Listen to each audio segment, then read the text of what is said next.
السلام عليكم ورحمة الله وبركاته. تفاصيل مزاح محمد صلاح وثنائي منتخب بلجيكا.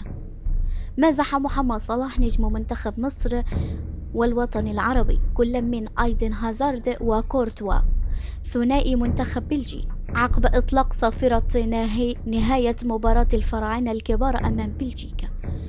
ودار حديث ساخر بين محمد صلاح وثنائي منتخب بلجيكا، حيث قال هازارد وكورتوا لصلاح: لماذا لم تعلق على قرعة دوري الأبطال؟ فأجاب صلاح: إذا تحدثت مرة أخرى كلوب هيطردني من الفريق.